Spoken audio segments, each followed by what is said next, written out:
All right. Welcome, everybody. Good afternoon. And I'm calling to order the regular meeting of the University of Louisville's President's Council. I know you're all aware that we have a very busy agenda today, so I want to make sure we allot enough time for the Athletic Director Search Listening Tour and an opportunity to receive an update today from our board chair, Mary Nixon, is over here, and Who's traveling? the Audrey.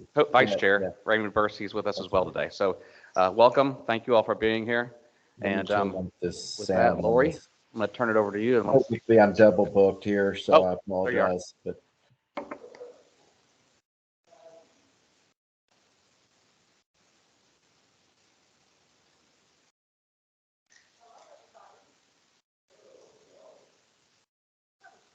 Hello, I appreciate that. So I'm Lori Gonzalez. I'm the interim president and serving for 3 months and about 2 weeks. So thank you. Everything is under control. Everything is under control. So I want to give you some highlights because we do have a lot of really great news to share about the university. And then we're going to have a couple of presentations to give you a little deeper dive in a few things. And then we'll take questions that you might have. I wanted to share, while the budget hasn't been passed, the budget at the state legislature is very much in our favor. The budget includes $65 million for an engineering building, much needed. We have $10 million in Bucks for Brains. That was a program started under Patton, and the program gives a dollar-to-dollar match for donor gifts for endowed professorships, endowed chair positions, and endowed graduate assistantships focused on research. Last year at U of L, we broke our record with $201.5 million in research, and almost half of that came from past Bucks for Brains faculty members. So we know that program works to grow great research on our campus. The budget includes $80 million in asset preservation, that's repair and renovation dollars. And I took a tour a week ago Friday to see our needed repairs and renovations. And my hair turned gray and I had to go and have it highlighted. So we have a lot of repair and renovation to do. And then our performance funding is dollars that come to our university. They come for 1 year. They're one-time money. And it's based on our graduation rates, our retention rates, how we graduate our first-gen students, underrepresented, prepared. And our share of that should grow from 2.9 million to 17.5 million. So that is a big infusion of cash. What we really had hoped to happen was that some of that would go to our base, so it would be recurring, but it's not recurring, but we'll still make great use of that money. We just hired a new dean for the School of Law. Melanie Jacobs will join us in the new academic year, and she comes to us from Michigan State, and she was the choice of the faculty and the search committee. We're very glad to welcome her. Very excited to be here. We hired a new vice president for diversity, equity, and inclusion, Lee Gill, who will be coming to us. He was in the role of vice president in the same position at Clemson. I talked to the president, and I think we're getting the real deal, and he's very excited about coming. In the College of Medicine, one of the most important hires for that college and the school is the chair of medicine, because all the sub-disciplines report to that position. And Gansel secured Kim Williams Sr. He is a cardiologist and a health equity expert, which is the focus of most of our research in the biomedical sciences. So he's been named the department chair, and that's a huge win for us. We are known as a military-friendly school. We really work hard to develop programs that veterans can take online or they can come here. We really make sure that they have the support they need. And this year, for the first time, we were classified as a gold status military-friendly school. So that shows that we actually are putting our money and our people where our values are. We gave a 1% pay raise in March. They gave one in July, and then we were able to give another one in March. And when Dan talks to you about our finances, you'll see that's a very good signal of stability for us. We will end our mask mandate, except in clinical areas, on May 6th. Right now, individuals wear masks in the classroom and in the clinic, and we will stop. It'll be mask optional in the classrooms.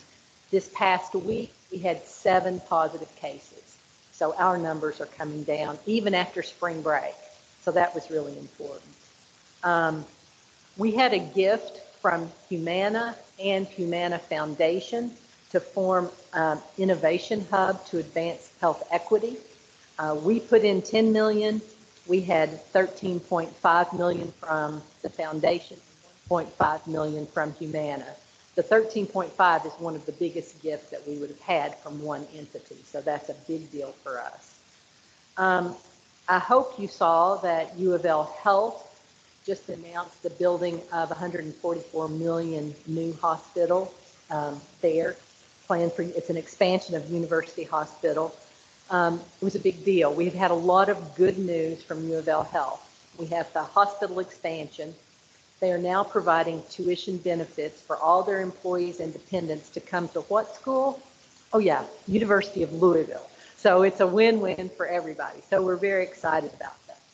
You know, last year, if we hadn't had the acquisition and UofL Health being well served, the other hospital systems would have to have assumed the 1 million patients that we saw at UofL Health.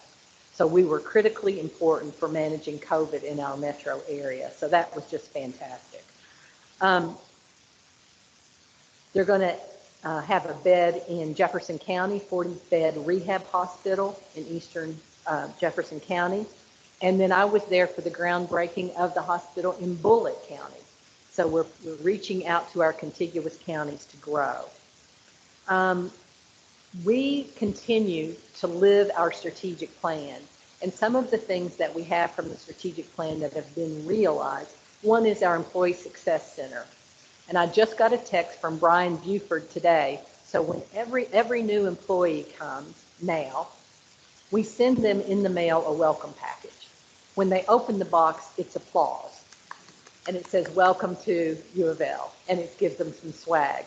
That's one of the ways we want to have people feel like they belong here from the very first day they come to work. So our Employee Success Center is doing so many great things to connect our employees, to recognize our employees, and to often thank them for their good work. We have a web improvement project. And those of you who've been on our web would probably vote yes for a web improvement process. And that's happening right now, along with our new branding. And then we opened up the Center for Engaged Learning, which is focused on undergraduate research and experiential learning. So we want to get our students out in the community, working in the community with internships and co-ops so that they can, one, have someone trying on a job and hopefully stay in Louisville first, Kentucky second. So that's a big effort, and Gail Dupuy here is the brainchild behind the Center for Engaged Learning. So thank you, Gail, for that. So those are the big updates. I will say that we traveled, Raymond and I traveled, and Douglas, to Minneapolis to watch our women fight tooth and nail in their game. I said they are fierce and they are mighty, and they really did us proud as an institution. They're just amazing young women, and the fans there just were carrying the water for them all the way. So we have a lot of good news on the campus. And to kind of follow up with that, I want to introduce Dr. Douglas Craddock. He is somebody I hired as my chief of staff as provost, which shows you I can make good decisions. And he right now is serving as our interim community engagement VP. That was a role Michael Wade Smith was doing, and as we're waiting to see what all happens, he's carrying the water for us on that. So Douglas, I'll let you come up.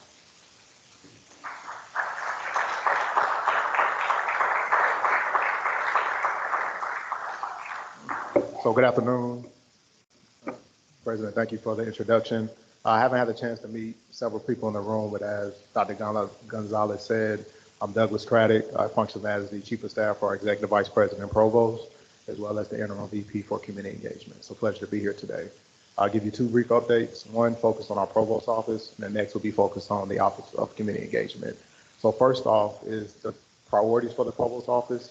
Some of y'all may be familiar with what the Provost does, but essentially the Provost is the Chief Academic Officer here at the university.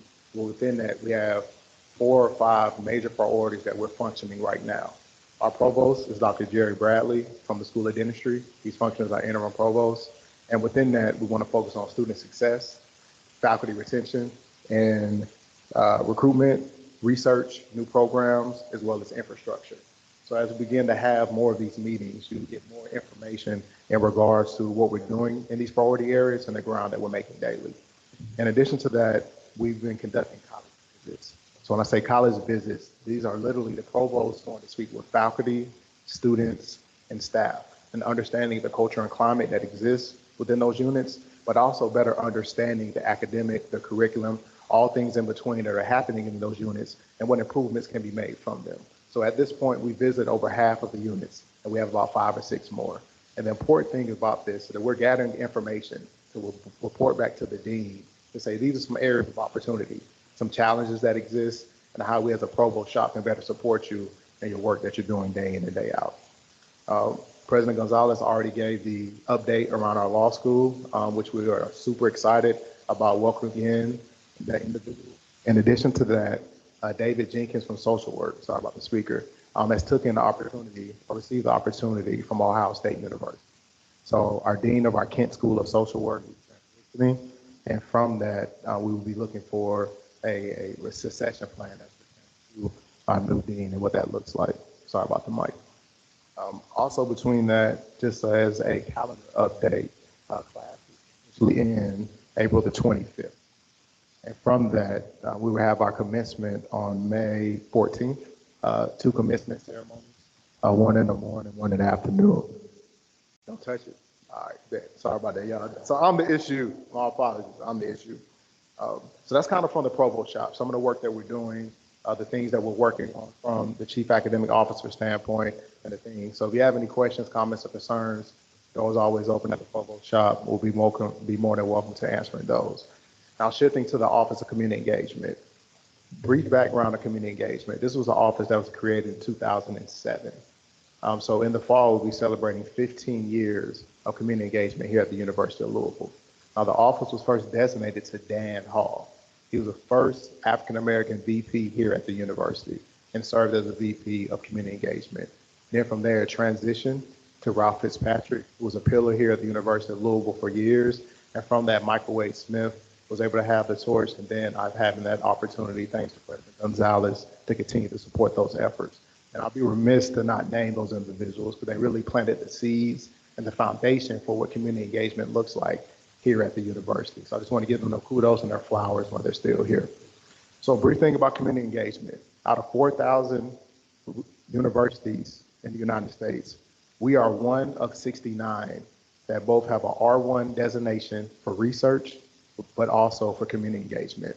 So that stand alone means that there's a lot of work to continue to do, but also a grand opportunity to improve that work that we're doing day in and day out.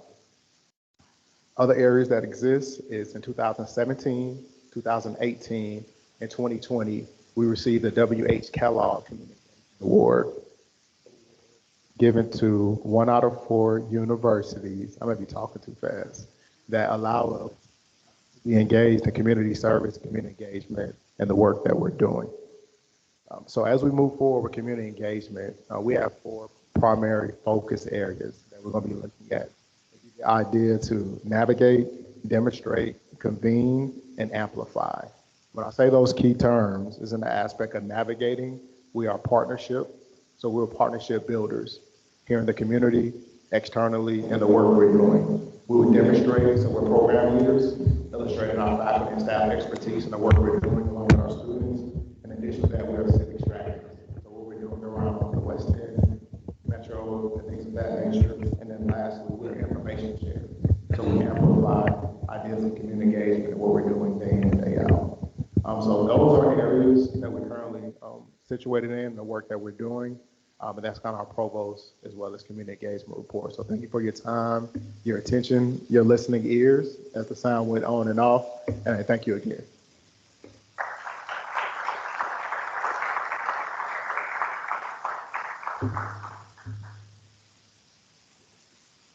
Okay.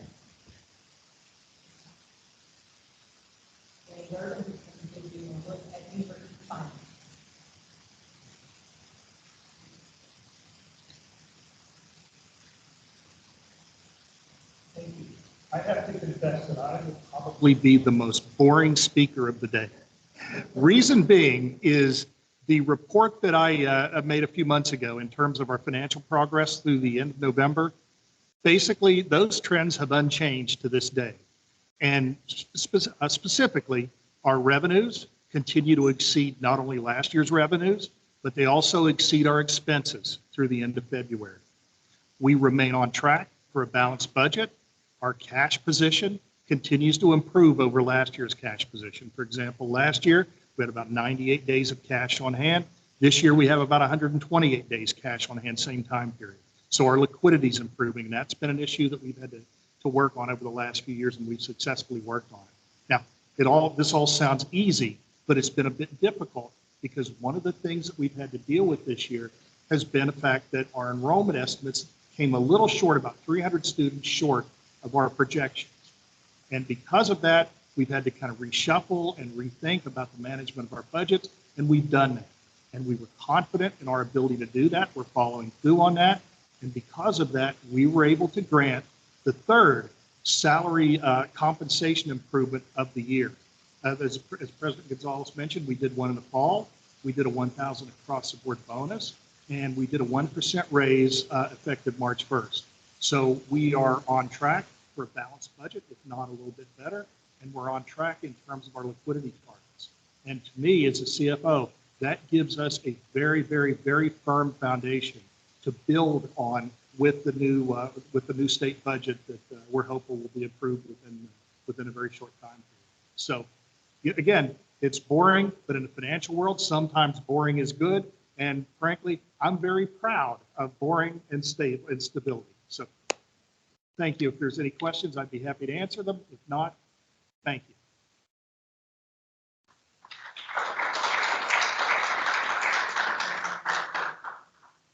Thank you, Dan. It's really not boring at all. It's very exciting to hear, so that's great. Now we get to hear from Josh Hurd, our AD of Athletics.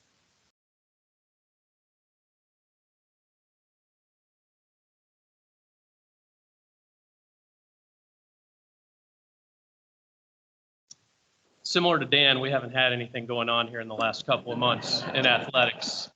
So status quo in athletics, everything's good. Questions? No, hopefully everybody's doing well today. I did want to take a few minutes, I think, and just kind of rehash where we've been over the last, call it 115 days, I believe, since Lori and I have both been put in this position. And I think for me, it's to show how strong of an athletic department we had, but also show that we're continuing to move forward. And so just a few highlights since December 13th. I think a lot of people have forgot, one person in this room who has not forgotten, the fact that our volleyball team was undefeated during the regular season and played in the Final Four. So very impressive. Yeah. Obviously, women's basketball. What Jeff did again with the season that him and the women on that team had, it was just it was really neat to see. Really neat to see how Jeff is such a great ambassador for his program, for this university, for the community, and really, I think the moment for me is they were making that run, and Danny actually had a real similar moment in her post-game press conference, post-match press conference, as they got beat in the tournament. Was that conversation between Haley and Emily and Jeff, and just talking about what it meant to be part of the university and play for the University of Louisville, and all of them had tears in their eyes, just really talking about what a great experience it was to play basketball here. And like I said, I know Danny had a similar experience. It was hard to watch, but at the end of the day, I don't think you could ask for a better soundbite for what it means to be a student athlete at the University of Louisville. So really neat to see there. Women's swimming finished 6th at the NCAA meet. Men's swimming finished 12th. So Arthur Albiero continues to do what he's done for a number of years here, which is just put winning programs out there in the pool. For me, staffing and coaching stability is critical. And so to be able to do some of the things we've done over the last, like I said, call it 115 days here, obviously with Danny and her contract extension, that meant a whole lot to me, because it says that these coaches want to be here. And to me, it says they want to be part of the community. And so that's what we're going to try to do. When we have really good coaches, we're going to try to hold on to them. So once again, Danny, thank you so much for continuing to stay here in Louisville. Jeff Walls, wanted to point that out. I don't think a lot of people know this or knew this, but he had a term sheet in hand for an SEC school that was going to pay him north of $2 million a year. And once again, I think this is a credit to Jeff. He wanted to have a conversation about some things that he wanted. And so we were able to sit down, have that conversation. And I think at the end of the day, he just wanted to make sure that he really felt valued here. And I think we were able to achieve that. And so we were able to sign him to a new contract extension, which should keep him here for the next 7 years. I can't promise you that he's going to coach for the next 7 years. We did put some language in his contract that would allow him to switch over to an administrative role after the 4th year of coaching if he wants to do that, because he made it pretty clear. He has 2 young daughters, and he has 2 older children from a previous marriage. He made it pretty clear that he wants to see them grow up and go to sporting events for them. So I wanted to give him that opportunity. So we did that. And then a couple other things we did in his contract is our bonuses, or Jeff's bonuses, actually mirror the bonuses in our new men's basketball head coaching contract. So we thought that was critical from an equity standpoint to show that the women's program is on par with the men's program. And then Scott Teeter, women's lacrosse, they actually got a win today. They beat Vanderbilt at home today, but signed him to a contract extension. As I mentioned, Arthur, he agreed to a rolling contract. So we've gotten into, I don't want to call it a routine, it's not a routine, but for a couple of coaches, Arthur, Justine, Dan, over the last couple of years, we've signed them to a rolling contract. So for all intents and purposes, it's a lifetime contract. So we agree every year to just roll that over. But we did that with Arthur in 2019, but we're going to tee up a short contract amendment that just gives him a larger pool for his assistant coaches as they achieve success. And then the big one, obviously, is men's basketball. And, I think everybody in this room would agree that this was a difficult year as far as on the court and just seeing some things unfold. And so obviously making that change, I think that's, I think it was something that needed to be done on both sides. And I think that's why we were able to achieve what we achieved with the numbers that we were able to achieve the Met. For those of you that don't know, the exposure on that contract with Coach Mack was about $13 million, is $12.75 million. And we agreed to a settlement just under $5 million for him. And so I think that was, on one hand, look, that's a lot of money. I understand that. That's a lot of money to pay somebody to not coach. But as you looked at everything that was unfolding and transpiring, felt like it was the right thing to do for the university, for the athletic department, for the community. And with that, we began the search for a new basketball coach. And a couple of things to highlight here. I want to make sure everybody in this room understands that this wasn't just, hey, let's call Kenny Payne up and make sure that he wants to be our coach. I wanted to take my time. We hired a search firm.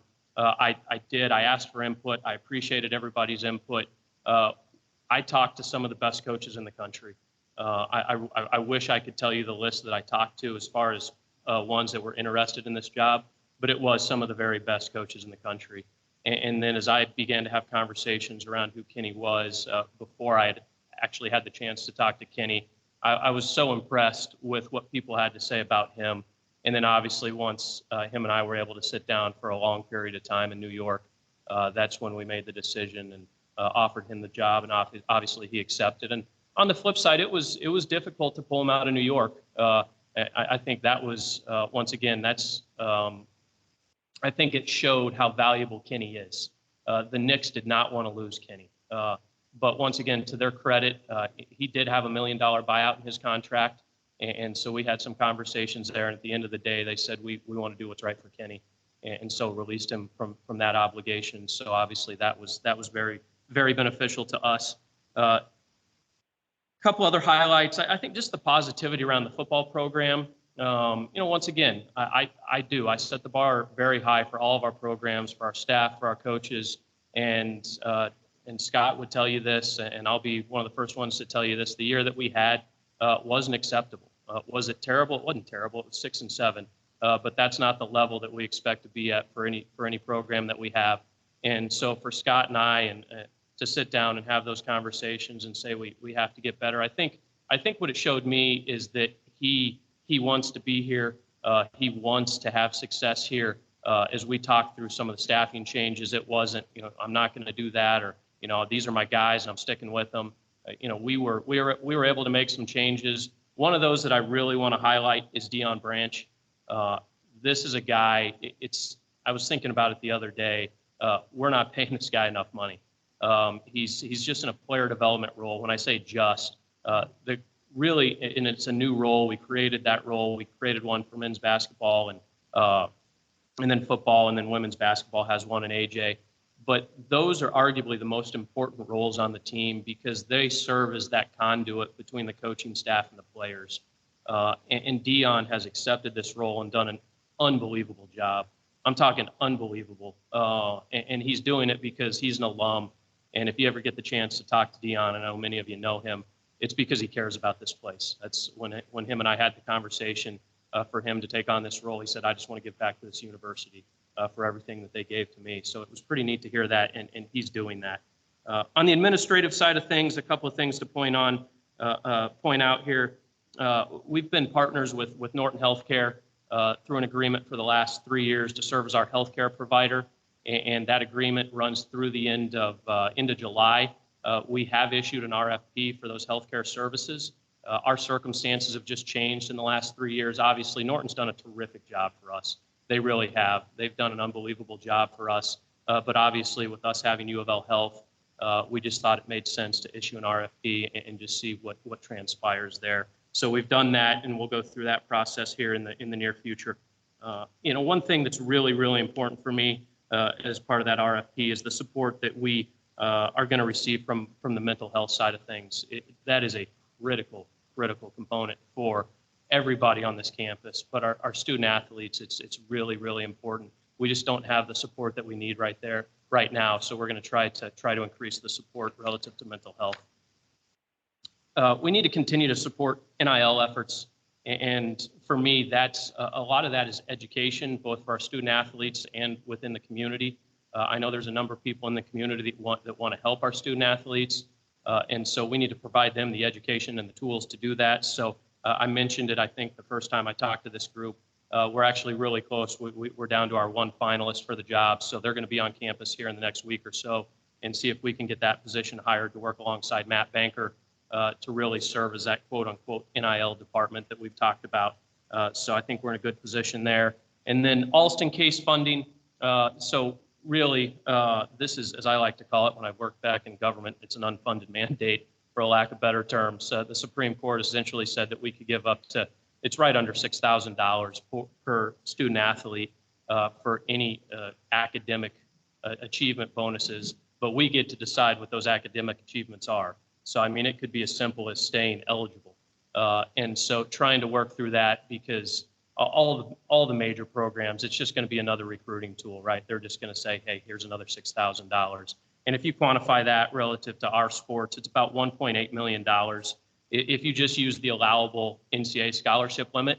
But on a lot of our sports, whether it's head count, you get into this idea of split scholarships. Danny doesn't have to worry about that. Or you give like 50%, 40%. And so the way we've looked at it is that if anybody's on aid, we want to try to provide some of those dollars to them. And if you do that, it's actually about a $2.7 million expense. And so we've got to find ways to get creative from a revenue standpoint to see how we can cover all that. I don't anticipate us covering it all in the first year, but we've put a group together to talk about how we're going to implement that and then strategize about how we're going to generate revenue to cover those costs. We need to continue to look at Title IX and equity across our department. We just completed a Title IX study, and by and large, I think the results were really positive. Obviously, there's been an adjustment in the student body, female versus male ratio, and obviously we have to adjust our student athlete numbers with that change. So we're in the process of doing that, and that's really just some roster management. So we'll work through that. And then same thing on the women's basketball front. We just needed to invest some dollars there that we weren't doing on the women's basketball side that we were doing on the men's basketball side. So we're going to provide them with the GA and then also travel costs. I think that's something that we just needed to get better at and be more equitable at there. Obviously we're continuing to work through the NCAA NOA process, and I can't speak a whole lot about that, but just know the internal, external counsel, we're doing everything that we can to get through this as expediently as we possibly can. We're trying really hard to put this behind us, so just know that we are working hard to get that to a conclusion. And then diversity, equity, inclusion, I have to say, Derek Cowherd, who we hired as an associate AD in that role, has done a terrific job for us. Here in the near future, I think we're going to have an announcement around the partnership with Muhammad Ali Center. So I think that's going to be really beneficial to our staff, our student athletes, and our coaches. From a revenue generation standpoint, talk about a few things here because I think these are some interesting and some intriguing numbers. So one of the things that we've adjusted over the last couple of months is we've gone away from just the quote unquote season ticket holder model and really gone to a season ticket member model. And what that means is we're just trying to provide more value when people buy season tickets, try to get them to different events and access to different things. And I think something that showed that it's working is we had our spring game on Sunday, our football spring game, and this was just accessible for season ticket members. So those were people who have paid or partially paid for their season football tickets for next year. We had 800 or 1,800 requests for that event, which is a significant number. And Dion and Coach Satterfield were up there talking to that group. And then since January 18th, we've had 384 new members, which equates to 878 new season tickets and over $400,000 in new revenue. And then on the men's basketball side, we've had, and this is since Kenny was announced, we've had 213 new seats and over $400,000 in new seat revenue and donations on the men's basketball side. So some good news there. And then on the fundraising side, and obviously this is the lifeblood of our athletic department, some highlights here. Since December, we've closed 48 gifts, totaling just under $1 million, about $920,000. We have a verbal commitment that's not included in that 920, obviously, for $1 million a gift to help replace our field hockey turf. 68 of our 74 football suites are accounted for, and 65 of our 75 basketball suites are accounted for. Women's basketball courtside seats are sold out, so that's really good news. And then on the men's basketball courtside front, we've actually seen a real demand pick up since we've announced Kenny as the head coach. And so there's 20 feet of scorers table opposite the benches. We're going to reduce that to 10 so that we can get 6 more courtside seats there. And so that's good news.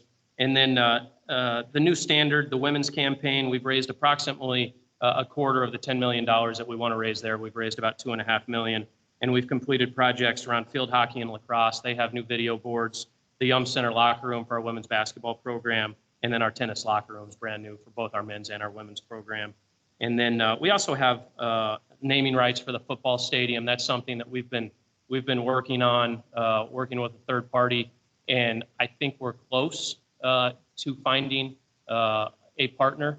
This is a big commitment for anybody that wants to go down this road. I mean, we're asking for a 10 to 20 year commitment, multi-million dollars a year, and so we're having those conversations. And they want to be a real partner across campus, not just with athletics. So trying to find ways that we can get some of their employees involved from a tuition continuing education standpoint. So working through that, hopefully I have some good news on that front here coming in the near future.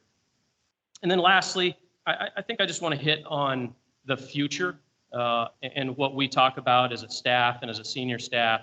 And for me, I think some of you have heard me talk about it, and it's just that culture of excellence that we're trying to create within the athletic department. And, I've said that, and I really had to sit down and say, well, what does that mean to me so that I can articulate that? And for me, it's the ability to advocate for one another. It's how we make people feel like we care about them and we're doing what's best for them. That's at the forefront of what we're trying to do within our athletic department, making sure people feel valued, feel included, making sure that we are inclusive for staff, for student athletes, for alumni, for the campus and the university and the community as a whole. Accountable, that's very important to me. We're going to hold everybody accountable in that department, whether it's compliance, whether it's financially. We're going to make sure that we do those things so that we can set this department up to be successful in the long term. And then lastly, you've heard me say this probably more than anything else, we're going to be transparent. We're going to be an open book. And so everybody's going to know what's going on in our athletic department. And if we do that, that leads me to my last point, which are just the goals as we head into FY23. And number one is obviously supporting our student athletes. That's always going to be our number one goal. Number two is supporting our coaches. I think we have to make sure that they feel comfortable, that they know that we want them here. And I think we can do that through making NIL opportunities as accessible as possible. That's a really big deal for me. And then obviously fundraising. Like I said, that's the lifeblood of this athletic department. So that's what we're going to try to do really hard. We need to be more engaged in the campus community and the Louisville community. Obviously, that's something that as Kenny and I had conversations was really important to me. He understood how important that was. And so that's something that we're going to try to get all of our coaches to be more engaged in. Just appreciating our fans. That's something, once again, that really is important and resonates with me. And there's some things there that I think we're trying to do already on the capital projects front. We're working through the naming or the rebranding, the renaming of the Brown and Williamson Club, which is now the Angels MD Club. So that'll be ready for the start of the football season. And we've started construction on Wi-Fi in the football stadium. So you guys can actually be able to use your cell phones when you go to a football game. That might be the best news of all. And lastly, I would just say, and I say this to all of our coaches, I don't ever want us to settle. I don't want us to ever settle for how we're trying to achieve and be the very best that we can be. And Kenny and I were talking about it last night. Somebody sent him a picture of one of the lights at the arena was out and where it said Cardinals. So it said Cardinal. And he sent this to me and he's like, not a big deal, might want to get this fixed. And I'm like, it is a big deal. And I said, we'll jump right on it because we talk about it all the time. Everything matters.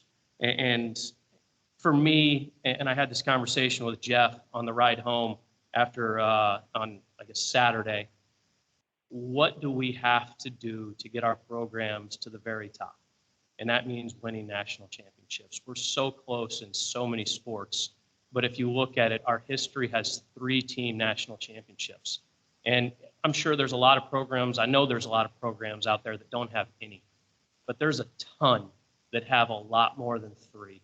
And so how do we get to that point where we're winning national championships? And I get it. It's really, really hard. I understand that. But what do we need to be doing from an administration standpoint so that Danny and her program says, hey, I had everything I needed to go out and try to win that national championship. So that's what we're going to try really hard to do as we go into the future here. So with that, I don't know if anybody has any questions. Mr. Stone?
Yeah. Well, and I'm assuming if you're interested. I'm sorry, could you repeat that for those people who couldn't hear Oh. online? And then if you have questions in the room, please use the microphone in the middle of the aisle here. And then if you're online in Teams, just raise your hand and we'll unmute you when the time comes. Yeah, no, just make sure I'm summarizing here. Bill is questioning, obviously, the championship game that was played last night has two programs that have had some NCAA issues in the recent past, just like we have, and was commenting about how they've been, what's the word I'm looking for? Yeah.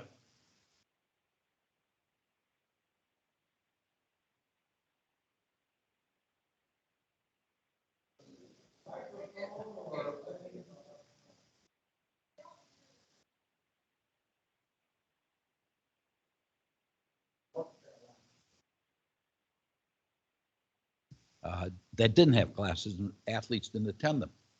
They got off the hook because they told the NCAA, well, non-athletes got away with it too. I mean, absurd. I don't know about Bill Self. I sort of like the guy, have nothing against Bill Self. The 5 level 1s. So what happens, we've had enough. Even a drug dealer gets time served. And we've had time served. Look at the last 5 years of our basketball program. So what I'm saying is there'll be a lot of pressure on us if we get anything from them, because our fans and our athletic donors are up to here with getting it in the chops. Well, and I think and obviously I can't speak a whole lot to this, but I would just say our amended notice of allegations and our response to that is public. And I think we make it pretty clear how we feel about our path forward there.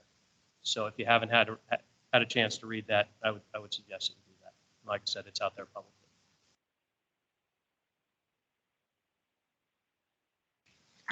Thank you.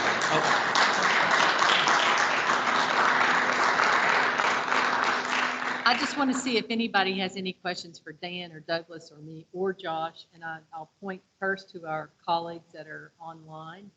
If you have anything that you want to ask before we turn it back to the chair.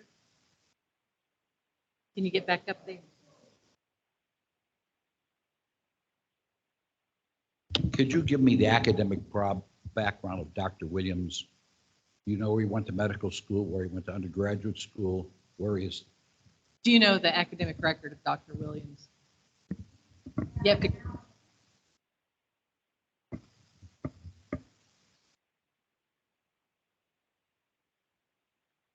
He's coming to us from Rush. Good place.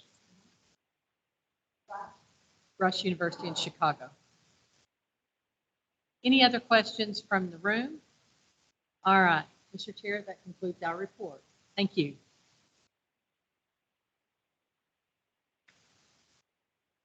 Thanks to everybody for all those great reports. A lot of good news. We don't hear a lot of good news about UofL because our Courier Journal doesn't want to tell us. And it's up to this group to be out in the community and passing on the information that we're learning here today and set the record straight. So thank you all for your good work.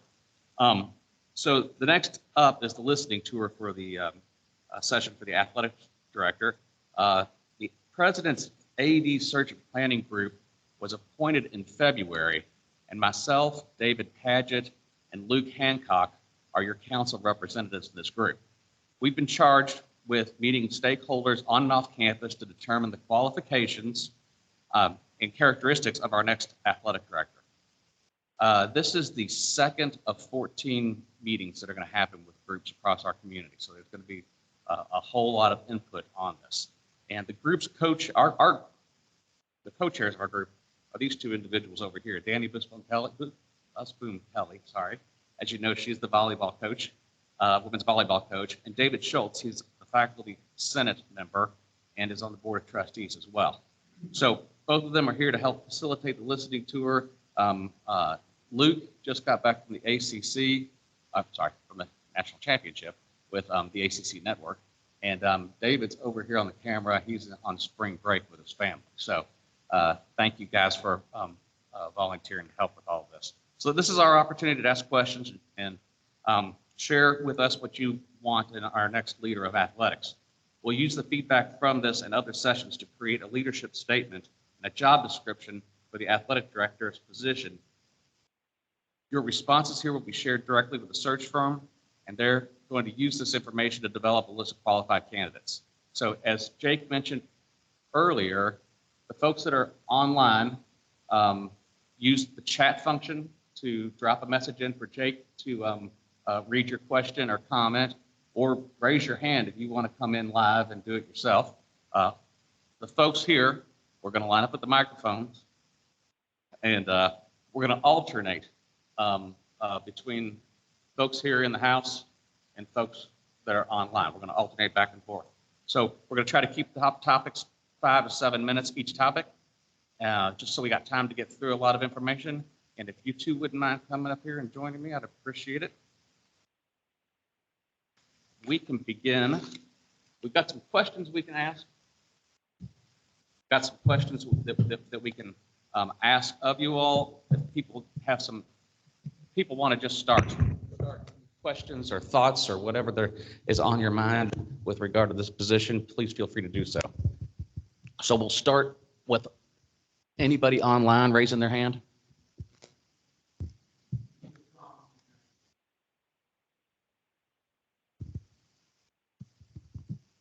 Okay. All right. Okay, so what are the perceived major challenges and opportunities that the athletic director is going to inherit? Those things that might be immediate and those that are long-term. Anybody got any thoughts on that? Here. Hello. Hello.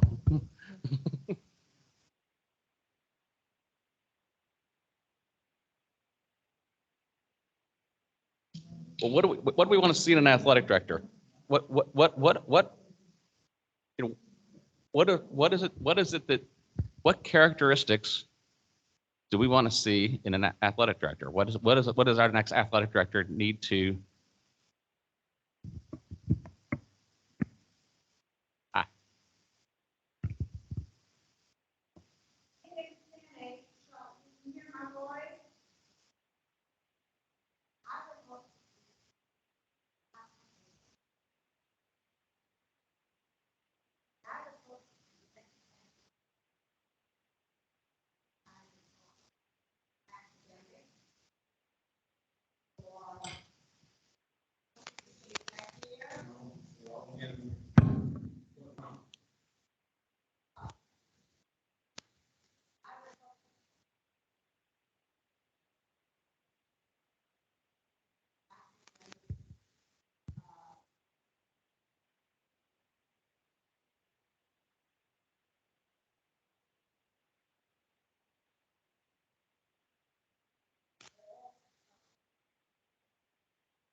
Yeah. Okay, we're going to move to somebody online now. Is there anybody that has their hand up or have a comment? Oh. Anybody got their hand up? Okay, Gene? Charlie, when I hear Bill express an opinion that I suspect is popular in the community, I'm reminded of what many of you know I do all day, and that is I deal with people with substance use disorder and their denial. And I would suggest, while that is popular opinion, until we really own the things that happen inside of this athletics program, we're not going to be able to move forward. So someone with the sensitivity and the emotional maturity to establish that position, which, Bill, I think is contrary to what you're saying, and I understand that. We can't move forward, in my view.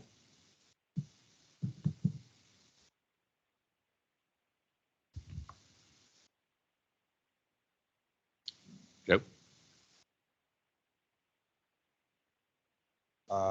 I respectfully disagree with what was just said. I'm more of the Bill Stone school. I think that if you read the Business Week article on what North Carolina did and the knowing falsification of academic records and the outright lying in the academic area, it's shocking that the NCAA operates the way it does. And I think a new athletic director needs to explain things to the community and be a leader.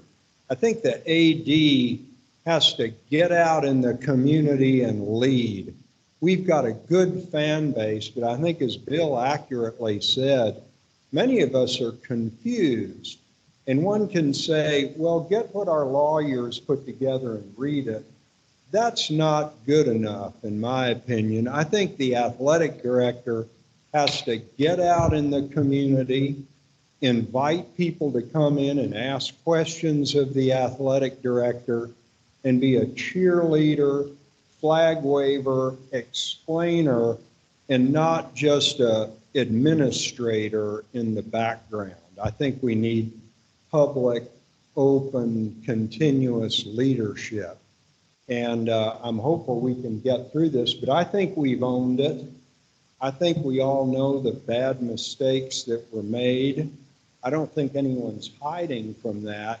We want justice, and we deserve to be treated fairly, and we need to get over this. And I think the athletic director should be a smiling, positive advocate for that out in the community. Thank you. Jake, do we have anybody online? Okay. Sorry. Okay.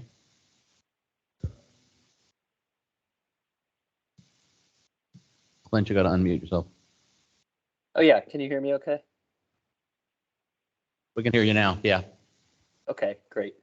So I'd suggest that the next AD be somebody who can really connect with all the recent and former athletes who have come through the university over the last decades. And if you think about it, across all sports for the last 40, 50 years, we have a huge number of advocates that we would have for the university, and some we've engaged really well, and some who are still well known, well regarded by the fans and the community, have been less engaged with the university. So I think that's a really important thing to do. And then also I think we should consider hanging a banner in the Yum Center to commemorate the 2013 team. Just my opinion. Be interested in the new AD's take on that. Well, there's an anniversary. There's a 10-year anniversary for that win coming up next year, and I think it's an opportunity to bring the team back and do something. Just a thought. Because it happened, I was there.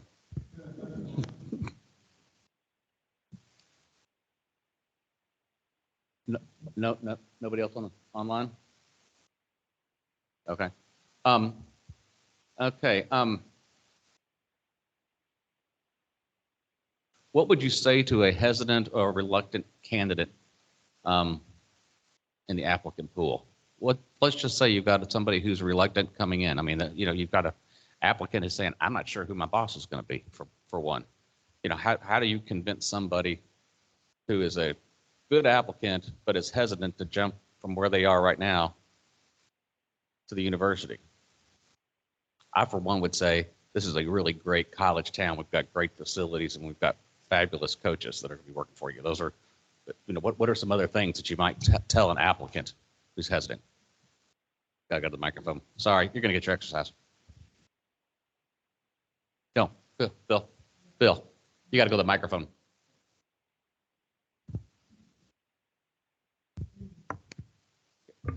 We are the largest city in the United States that does not have a major league sports franchise. Right. Anybody who would take that position as an applicant, I would disqualify him as not being a sound thinker, frankly.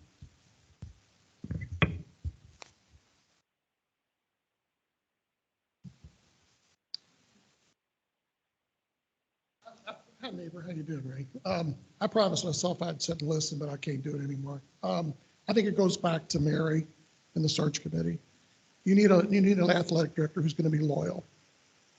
If you look back over time, I've been part of this university since I was 18 years old. So for 53 years, University of Louisville has been a big part of my life and continues to be. If you look back at Bill Olson, he was very loyal.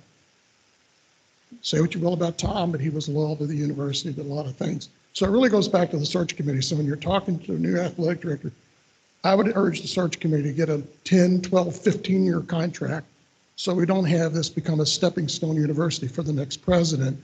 So the athletic director knows for certainty where we are. We don't need somebody after 18 months on the job applying for another job at Ohio State. We need a athletic director who's going to be loyal and knows that long-term that there's stability with the president's office. And I think that'll solve your problem.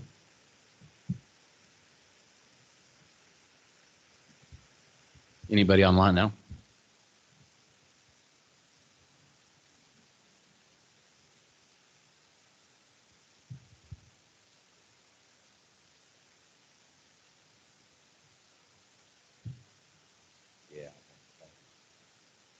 Okay.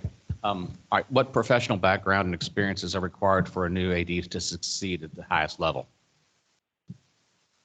Any thoughts around that question?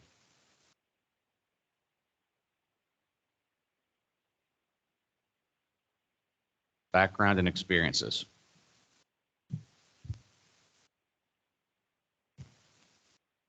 Is it a requirement that the person be an AD right now at another university, or could they be the number 2 man or woman there?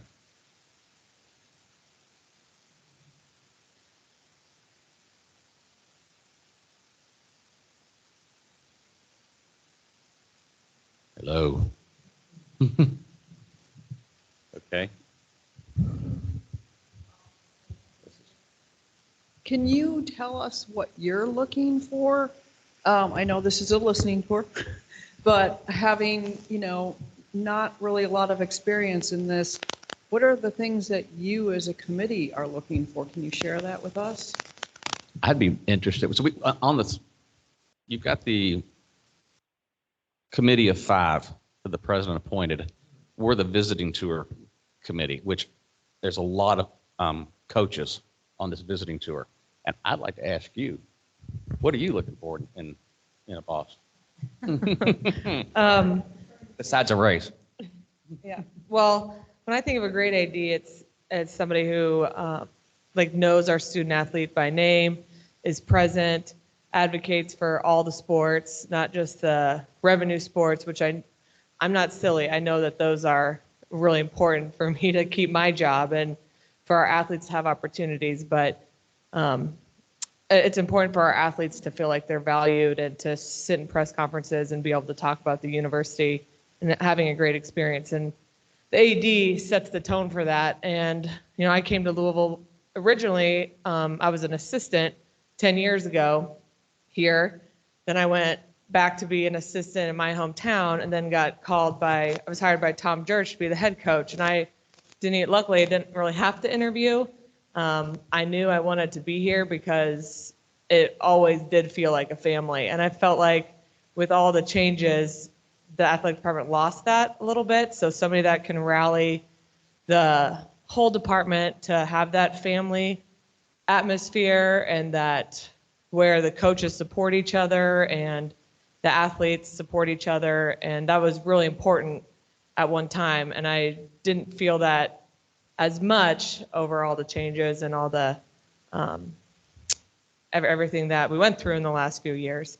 So that's number 1 for me, is just advocating for all the sports and then yeah, like I said, somebody who supports non-revenue. I think NIL is going to be huge moving forward, and if we want to take a jump as a department, that needs to be really, really important. And we're seeing other schools that we compete against really, that's big to them, and we're losing recruits. And if we don't make that a priority, we'll continue to drop further down. And brought up, we're the only biggest city in the country without a pro sports franchise. So on paper, it looks like an amazing city where we could have some really cool opportunities for our athletes. It's just finding those and developing those, and not just for one or two sports. But I can keep going, but those are some of the main ones. Thanks. So I am not in the athletics. I'm on the academic side. I'll tell you that some of the most gifted students that I get are our athletes. They are the most driven academically. They do really well in my courses. I would say that what I would look for is somebody who could set the tone. Athletics is part of the culture. It sets the tone for the university. If our athletics is soaring, we're going to have different application pool to the academic side of the university. It's going to excite people. You have different people applying, so they walk hand in hand. So from the academic end of this, we need a strong athletic director who's going to change that culture and get us back to that excitement in the community, in not just community region across this nation, that we have out-of-state students applying here because they want to be part of this culture, that the athletics, I think, is setting that tone for the academics as well. I just wanted to add too, just an AG that is not okay with being okay, and understands that their role is important to that. So I do think there's a lot of jobs or universities you look at as a coach and they're like, well, we're fine with being in the middle of the pack, and that's not why they shouldn't be getting into coaching to just be average. But I do think a lot of ADs will say, here's a big salary, go do it, but to not really support. So I think it goes hand in hand. Like, they have to understand their role in helping us be successful as coaches. Anything to add? David Padgett, can you hear me? Yeah, Charlie, can you hear me? Yeah. You want to add right. something on this? You have a very unique perspective. No, I'd be glad to. And I think what Danny said is spot on. I think, we can sit here all day and talk about, some pros and cons of people who've held that position before. Obviously, that's not the point of these meetings, but I think just somebody who understands exactly what Danny said, being average is not acceptable. I mean, you have to settle for nothing except excellence. I think that's extremely important, but realizing too that it's all about the coaches and the players. It's not, the coaches and the players are the foundation of the success that any athletic department will have. The better coaches you bring in, the better players they're going to bring in, the more you're going to win, the more you're going to be successful. So I think someone who understands that it really, really does start and end with the players and the coaches. I mean, you can go out and raising money and all that is very important. I think we all understand that. But at the end of the day, if you don't bring in great coaches that are great people and that can bring in great athletes to make your programs be extremely successful, then, all the fundraising and all that kind of stuff is of no value. And then I think the NIL thing is going to be a big part of this as well. It hasn't even been a year yet since all that went into effect. And I think someone who's going to be forward thinking on that and have some innovative ideas, because I think everybody across the country is still trying to figure this out. But it may have been Danny that did say it. I read articles about schools and other conferences that are doing stuff right now that just seems to be way ahead of the game a little bit. And I think we need to bring in somebody who's going to have some good ideas on that, because the good news about the University of Louisville Athletic Department is it doesn't need to be built from the ground up. It's already built. The foundation is there in all the sports, and you need somebody to come in who can just continue to elevate that. So I think a lot of good points. But the biggest thing, and I know, Charlie, you and I have talked about this in years past or months past, the biggest, and I don't want to say I've been an outsider for the last couple of years, but just not being so directly involved in the athletic department over the last 4 years, but having conversations with a lot of people who were fans, who are fans, whatever the case may be. I think unifying the fan base is going to be the biggest challenge. I can't tell you how many conversations I've had with people over the last 4 years that said either, you know, I used to be loyal when Tom was there, but then when he left, I wasn't. And, you know, regardless of how people feel, we all have our own feelings. We can't look in the past anymore. You know, it's the old saying, there's a reason the windshield is so big and the rear view mirror is so small. We need to focus on looking forward, and we need to unite everybody. It can't be, well, I was a Tom guy, or I was a Vince guy, or I wasn't a Tom guy, or I wasn't a Vince guy. It's got to be about the University of Louisville. And, you know, I can't remember who it was a minute ago said the loyalty thing. It's got to be that way with the athletic director in turn, so they can be that way with the fan base as well. So I know that's a long-winded answer, but I think those are some of the key points that we all should be looking for when the time comes. Really fantastic. Thanks, David. Is Luke out there? Okay. Any other comments? Like, I just want to pick up on what David Paget talked about with NIL. I just see it as being a major disruptive force. What you got created now is every student athlete is a free agent. If they decide they want to pick up and go to a better deal or to somebody that has NIL better organized for student athletes, then they're going to attract the best student athletes and likely the best coaches. Because our coaching staff isn't going to stick around if they're not competitive in that kind of an environment. They won't be able to afford to. It's similar to what you see going on after tournaments and extensions and successes and things of that nature. I think NIL is going to have a major impact because we really don't understand where that's going. And if we don't get ahead of it, and it sounds like from what David said, we're a little behind, we're going to suffer the consequences.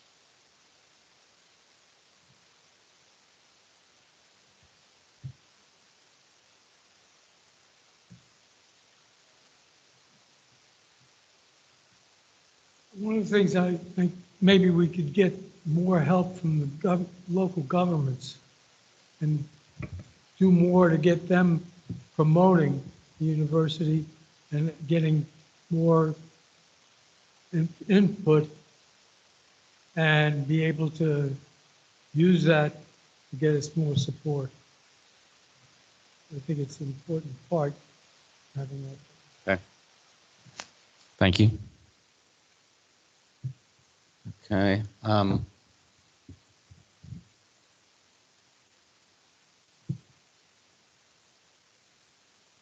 Covered a lot of these questions kind of around about. I'm looking over some of these questions.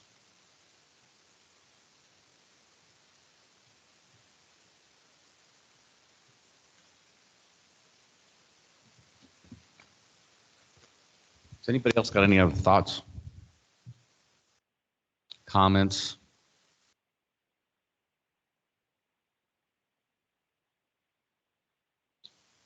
Yes, sir. Charlie, I'd feel guilty if I didn't stand up and say something. To me, the big word for athletic director, for coaches, for general is the big L word, and that's not Louisville, it's loyalty. When you hire someone, if they're not loyal to the program, loyal to the kids, loyal to the purpose of the program and so forth, they don't have that basic L word, they're not worth having. And I think it's already been suggested, you know, people looking for a step up and so forth. But this needs to be a destination point where they're going to be loyal to it. And one of the troubling things I heard with the hiring of our basketball coach, and I was listening very carefully, was some of our former players didn't feel that there was enough outreach to them and loyalty and so forth. And I think they laid that at the feet of Chris Mack probably. But I would also lay that at the feet of the athletic director. If the athletic director is not overseeing that and maintaining that loyalty of the players and so forth, I think they're missing a grand opportunity, because people like Lamar Jackson does more to recruit kids to the University of Louisville than probably any of us have been able to accomplish. And I think we've got a lot of great athletes that can do that. So I'll go back to the L word, loyalty. Thank you. And obviously, the reality of it, I mean, this is unbelievably important. And we talk about teams winning. It makes the development officer's job a whole lot easier when she's flying around the country, meeting with people when our team's winning. So that's a big piece of it. That the athletic director needs to understand that. I'm sure they do, but they need to understand that that's a big deal. We got to get a lot of people back under the tent here. Do you all have any additional comments, or does anybody else have any thoughts or comments or anything they want to say?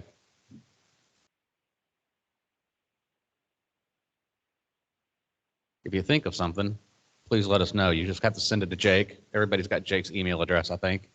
But if something comes to mind, please send it over to Jake, and we'll include it with all of the material that we're going to be submitting to the consultants. Sorry, what? Online board? Is that what you said? Forum. Also an online form, and then I will submit that has all the questions, if you would like to answer them individually, that it gets sent to me. Okay. I want to thank the two of you all for being here very much. It was great. Thank you all. All right. So next up is the chair and vice chair of the Board of Trustees regarding the president search.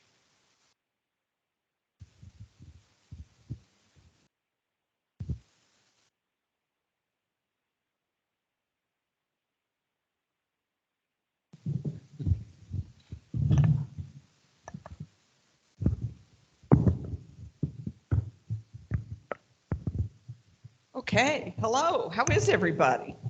Need to get the energy up in this room. I see a lot of familiar faces out there. Thank you all for having me. Chair Dahlem. We have not kicked off our formal listening tour yet for the president's search, so we're just here to give you an update, but we certainly will take any suggestions that you may have at this point.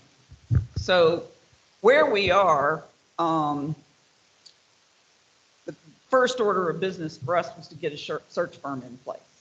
So we worked with the general counsel's office and the procurement office to get an RFP out. I think it was sent out to about 30 firms. We got 12 responses, I think.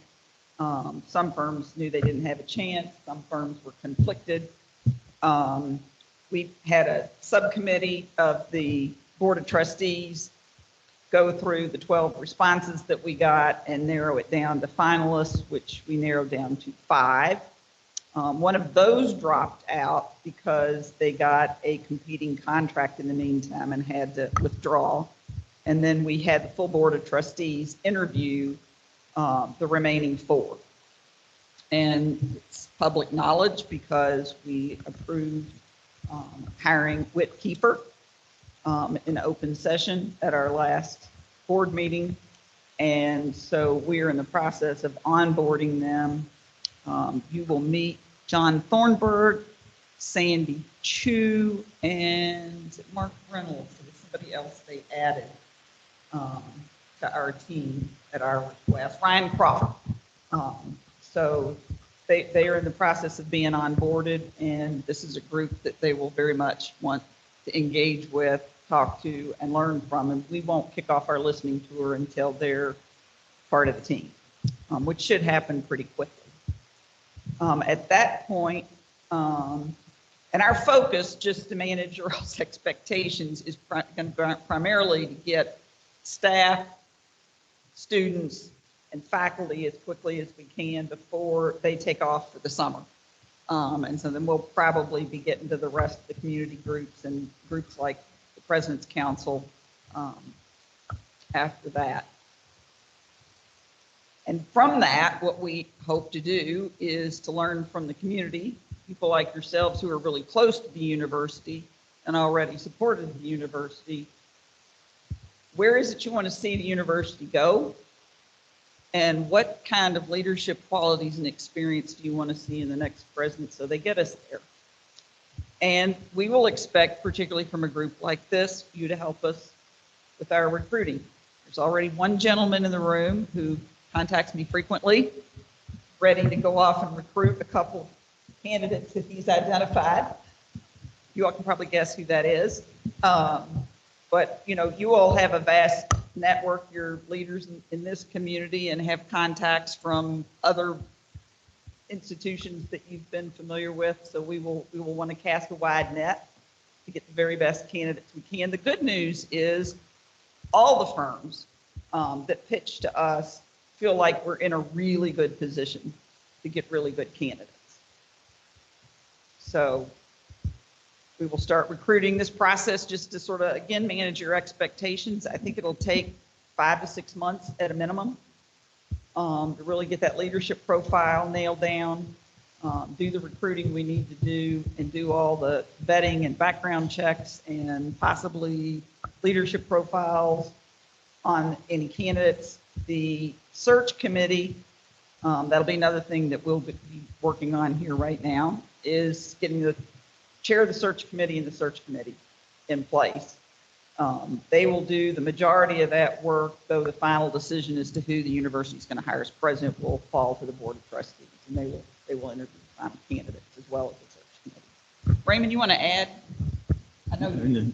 No, I think you've done a great job. I guess the one thing I would add is, you know, a lot of people talk about timetable and time schedule, and one of the things I want to make certain everybody is aware of is we're not going to be in any rush or any hurry to find the president. We're going to be very methodical about the process and find the very best person for this university. And if that's a 5-month search or 7 or 8 month search, we're going to take the time to be thorough and make certain that we get a person that's going to be a good leader for this institution with a commitment and I guess to the term somebody used, has a commitment to loyalty to the institution and will drive that throughout everything. So, you know, we're all all in terms of looking for and finding the best person, and we'll need your help as we go through that process. Okay, thank you. So, questions, suggestions?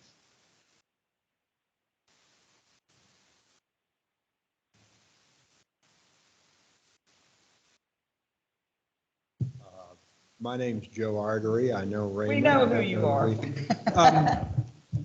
I was chairman of this board from 86 to 88 when Don Swain was president. There's a big building over there, the Donald and Lavinia Swain building. She was deeply involved. He was the provost of the entire California system. He had won a teaching award as the most outstanding teacher in the entire California system. He cared very deeply about academics. He was loyal to the University of Louisville. He'd spent his whole life in California. His specialty is an eminent professor of history and a scholar, was in the history of California. But he moved to Louisville and was totally loyal to Louisville through the remainder of his career for many years, and many of us feel he was truly outstanding. John Shoemaker had a lot of talent. He didn't have a stable personal life. Some things occurred. Jim Ramsey achieved many great things, and there were some problems, as we all know. Are the consultants that we're working with, are they able to help us much with the great issue of loyalty and stability? Neely Bendiputi had a lot of good stuff, and then poof, she was gone.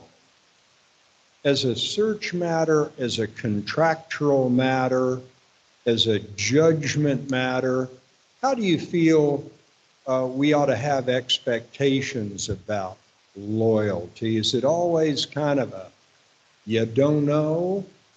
Or what do you think? What should our expectations be on really locking into someone as good as, say, Don Swain? Take a swing at that, Raymond, or you want me to? Let me, the search process as you go through it is always a very dicey process in terms of finding the right person and what you have. A lot, in terms of the interviewing of candidates, when you narrow the pool, usually those interviews are pretty short in terms of what you're looking for.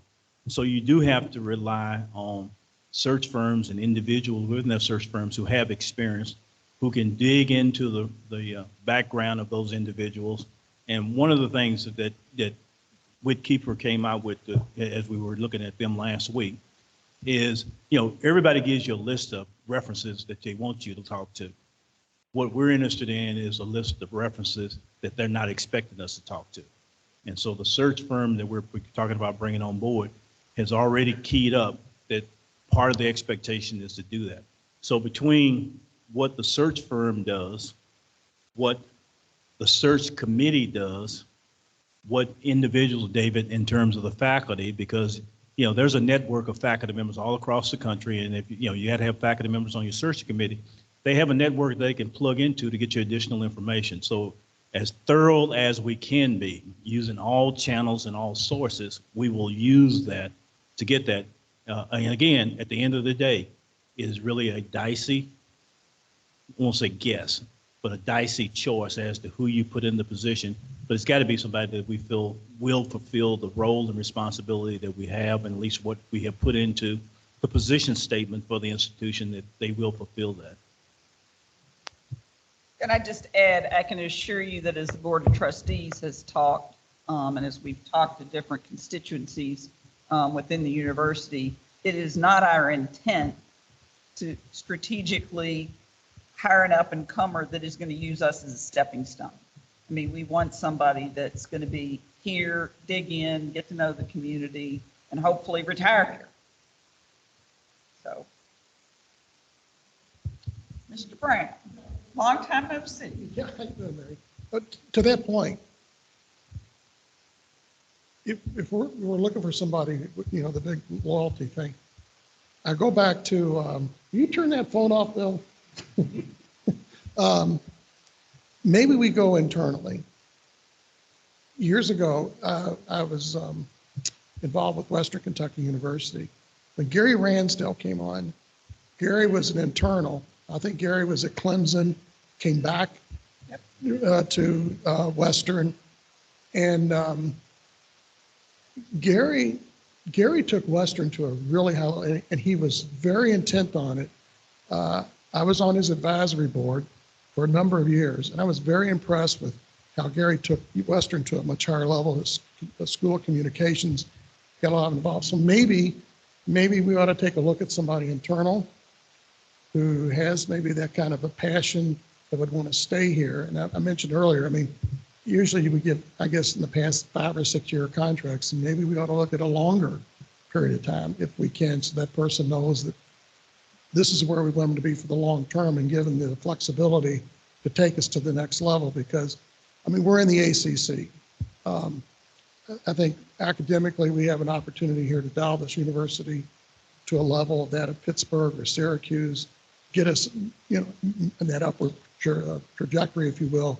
And I think that person who needs to get a really strong provost, and maybe it's an internal person that you guys could take a look at, who might be, benefit for the long term.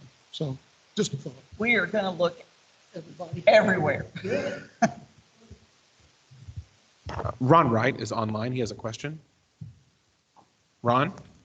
Yes, I was just going to comment back about that, the mention about loyalty. I think I was involved, of course, with the search for the last president, and when we found Neely, she checked all the boxes that we wanted her to check, and at that time she was very loyal, and everybody is loyal till they leave. And I think that a lot of us just don't understand that the world that we live in now is not as cut and dry for people to stay. We're seeing that obviously in the sports world. We see that now in the academic world as well.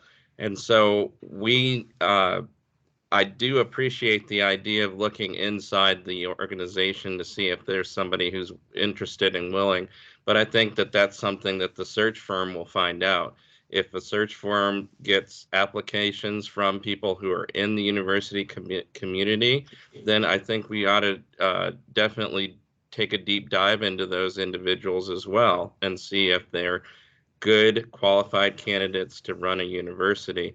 But I don't think that we can trap someone into staying here at the university just because we want them to be loyal. We have to make this community appreciate that person and try and do our best as President's Council members as well to try and create that loyalty.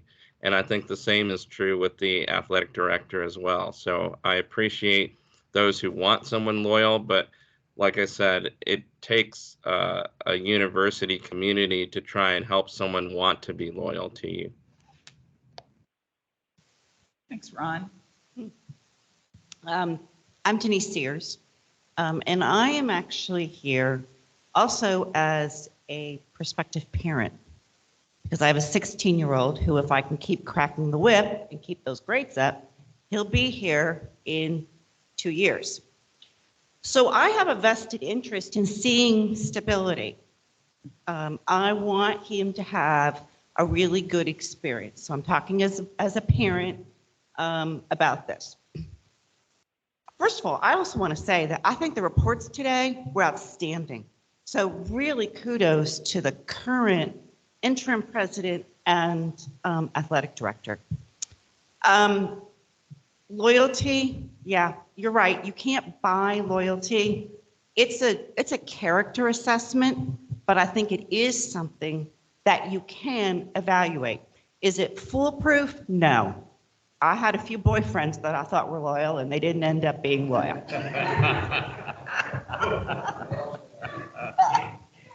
But here's what I did learn, okay? And I apologize for the athletic reference.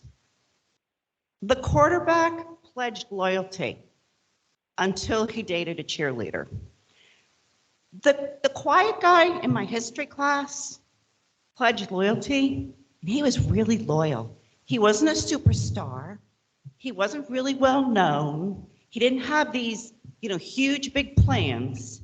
But at the end of the day, he had the character, and he had the perseverance, and he had the loyalty. So the one, words of caution is sometimes big names bring you big problems. So let's make sure that we're looking at character versus what their name is. Thank you. Yeah, it just underlines the criticality of the background checks and the references that you get on people. I'll say that probably the number one thing I hear from people as I'm roaming around the community is they'd like to see stability. Two things quickly. The average tenure of a university president in this country is under 5 years. It's not us. And with due respect to my faculty colleague, we have an outdated governance system all across the country. And we need to work on that, or we're not going to keep anybody for more than 5 years. Secondly, I apologize to my colleagues for repeating what I've said before. There's no great university in this country without a great undergraduate program. And I'm not so sure we can claim that. Yes, excellence in medicine, excellence in athletics, but excellence in undergraduate education. Well said. Let me respond to that. Those who know me well know that I speak often, always to, first and foremost, University of Louisville is an academic institution. That's our priority. That's where our focus lies. And I appreciate you talking about excellence in athletics, but I made a note that excellence is for more than athletics. It is for the institution. If the institution is excellent, then it drives excellence in all of its programs. And that's what we're looking for. A leader who can do that. Doesn't have to be a big name. May not be somebody we never heard of, but it'd be somebody who comes and has the credentials, the background, the skills and abilities to do and lead this institution to the next level. And University of Louisville is on the rise, is moving. But you got to make certain that you have somebody who can maintain that excellence and that drive to hold everybody accountable for getting there. Larry Benz had his question or his hand up online. Yeah, I did. And the gentleman, I couldn't tell who that was, stole my thunder. The average public university president is about 5 years, 5.5, and going down. And so we have to be mindful of the data. I think we all value loyalty, character, and I trust the process will find that through, interviews and resumes are the two most unreliable statistically when you hire or do any search. So you need to mitigate that with structured questions and confidential processes and listening tours and all the things that Mary and Raymond have outlined. And still you're always taking a little bit of risk there. But we're a public university with open records, with an unfriendly media, generally, and with other kinds of things. It's not unusual that you can understand why a potential president, even a high performer, after 5.5, 6 years, could depart. So I think it's all upon all of us as citizens in the community, as well as advocates for UofL, to try to create a more friendly community around the university at large and the president specifically. Thanks, Larry. Anybody else online?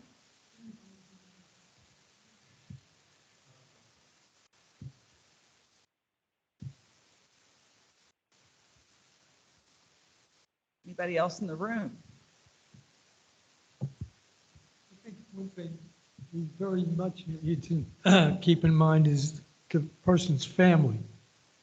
It's that they have opportunities, that they work, that they have a good job that'll help keep the family and everybody together and keep them from having tension that would go pulling someplace else, including children that are teenagers or more that may be looking at opportunities too. You will be pleased to know that the firm we chose made a specific point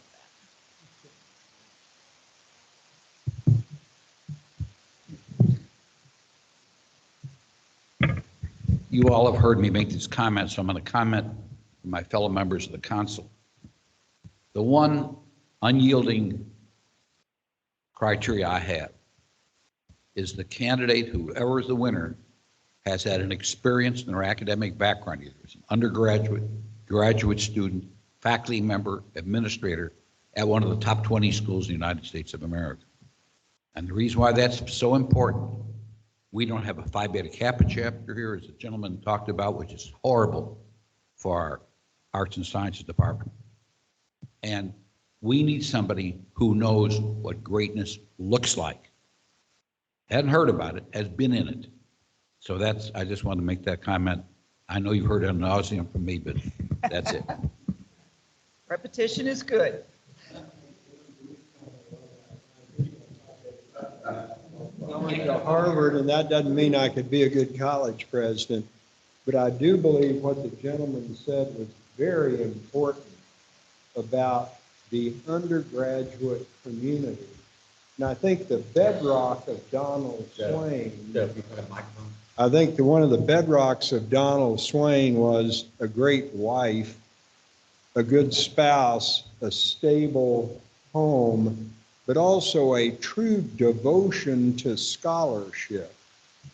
There was a core of his personality that was a teacher and a scholar, not an entrepreneur. Maybe an athletic director needs to be a really good entrepreneur.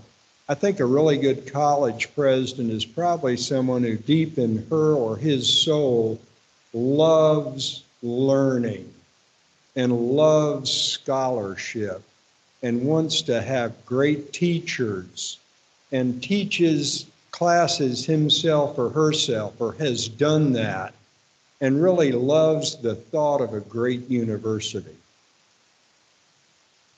Thank you. Anybody else? This will not be your last opportunity. And one thing I would just ask you all, because you'll have time to do this, is to really continue to think about, what is it you want to see the university do and be as specific as you possibly can. And what are the attributes in a leader? I think we've got some good feedback already today, even though this wasn't intended to be listening to her, but it's a good place to start. It'll help us when we onboard the search firm. And unless there's any other questions or thoughts, I think that's probably what it's all for. Mary, Raymond, thank you all for taking time out of your day to be here with us. Really good conversation here today. Thank you, all of you, for your engagement and your care and concern for the university. So really, really appreciate everybody being here today. My report is next meeting, we're going to get back to our academic units reporting. Jake and I are going to get with the units who will be reporting and the respective dean and get all of that teed up with the people who'll be reporting out. So we'll get with you on that one. Our next meeting is July 12th from 4 to 6 p.m. I don't think we have a place yet, but we'll figure that out and let you know. And if there's no other comments or yes, sir. I agree. I'm sorry, man. Please.